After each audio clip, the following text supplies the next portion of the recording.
ಸಮಸ್ತ ಭಾರತೀಯರಲ್ಲಿ ನನ್ನೊಂದು ಕಳಕಳಿ ವಿನಂತಿ, ಈ ದೇಶದಲ್ಲಿ ಅಂಬಾನಿ, ನೀರವ್ ಮೋದಿ ದೊಡ್ಡ ದೊಡ್ಡ ಬಂಡವಾಳಶಾಹಿಗಳನ್ನು ರಕ್ಷಣೆ ಮಾಡುವಂಥ ಸರ್ಕಾರ ಬೇಕೋ, ಈ ದೇಶವನ್ನ ಇಲ್ಲಿರ್ತಕ್ಕಂಥ ರೈತರನ್ನ, ಶೋಷಿತ ವರ್ಗದವರನ್ನ, ಕಾರ್ಮಿಕರನ್ನ ರಕ್ಷಣೆ ಮಾಡ್ತಕ್ಕಂಥ ಸರ್ಕಾರ ಬೇಕು ಅಂತಕ್ಕಂಥ ಪ್ರಶ್ನೆಯನ್ನ ನಾನು ಈ ದೇಶದ ಜನತೆಯಲ್ಲಿ ಕೇಳ್ತಾ ಇದ್ದೇನೆ.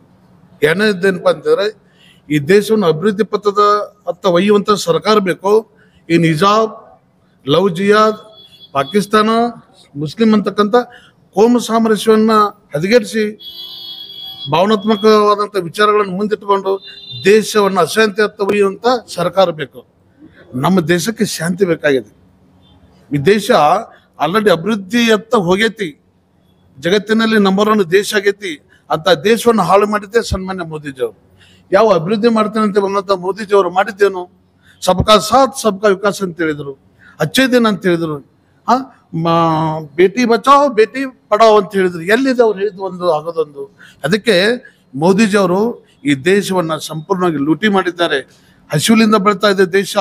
ರೋಟಿ ಪಕಡೆ ಅವ್ರ ಮಕಾನ್. ಈ ದೇಶದಲ್ಲಿ ಇರ್ತಕ್ಕಂಥ ಹಸಿವಿನಿಂದ ಬೆಳೀತಕ್ಕಂಥವ್ರಿಗೆ ಇವತ್ತು ಒಂದು ತಣ್ಣ ಬೇಕಾಗೈತಿ, 2 ಹೊತ್ತು ನೆಮ್ಮದಿಲಿಂದ ಊಟ ಮಾಡುವಂಥ ಪರಿಸ್ಥಿತಿ ನಿರ್ಮಾಣ ಆಗೈತಿ. ಇರ್ಲಿಕ್ಕೆ ಒಂದು ಮನಿ ಬೇಕಾಗೈತಿ, ವಾಸ ಮಾಡ್ಲಿಕ್ಕೆ ಒಂದು ಮನಿ, ಅದ್ರ ಜೊತೆಗೆ ಶಾಂತಿಯನ್ನು ಕೂಡ ಬೇಕಲ್ಲ. ಅಶಾಂತಿ ಯಾವ ರೀತಿ ಇಲ್ಲಿ ನೆಲೆಯೂರಿತ್ತು ಅಂತಂದ್ರೆ, ಭಯದ ವಾತಾವರಣದಲ್ಲಿ ಇಲ್ಲಿ ಜನತೆ ಬಾಳ್ತಾ ಇದ್ದಾರೆ. ಸಮಸ್ಯೆ ನಾವು ಭಾರತೀಯರು. ನಿಮ್ಮಲ್ಲಿ ನಾನು ಒಂದು ಪ್ರಶ್ನೆ ಕೇಳ್ತೇನೆ, ಸನ್ಮಾನ್ಯ ಮೋದಿಜಿಯವರು ಇರ್ಬೋದು, ಸನ್ಮಾನ್ಯ ಎಲ್ಲ ಬಿಜೆಪಿ ಮುಖಂಡರುಗಳಲ್ಲಿ, ನೀವು ಕೂಡ ಭಾರತೀಯರಲ್ವಾ?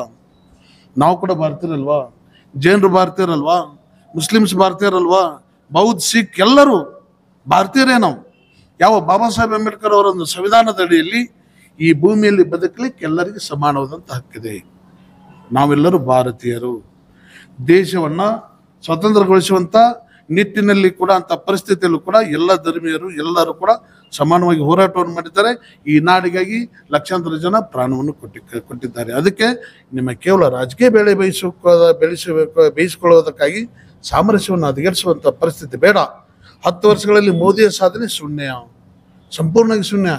ದೇಶವನ್ನು ಸಂಪೂರ್ಣವಾಗಿ ಲೂಟಿ ಹೊಡೆದು ಉತ್ತರ ಭಾರತ, ಅದರಲ್ಲಿ ಹೆಚ್ಚಿನ ದಕ್ಷಿಣ ಭಾರತ ನಾವು ಭಾಳ ಪುಣ್ಯವನ್ನು ಮಾಡಿದ್ದೇವೆ.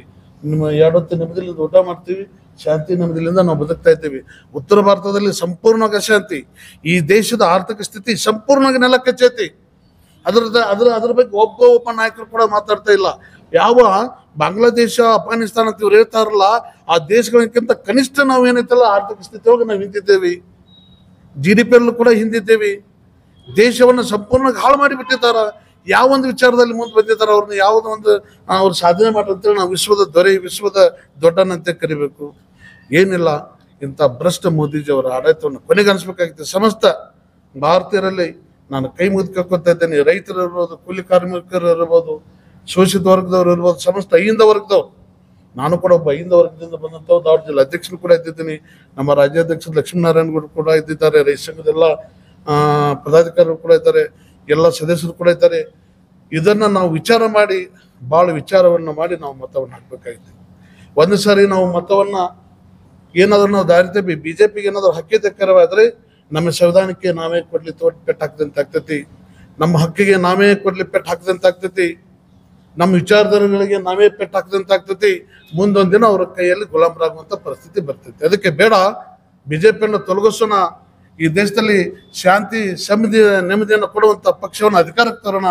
ಬಿಜೆಪಿ ಹಟಾವ್ ದೇಶ ಬಚಾವ್, ಬಿಜೆಪಿ ಹಟಾವ್ ದೇಶ ಬಚಾವ್, ಇದೇ ನನ್ನ ಘೋಷಣೆ.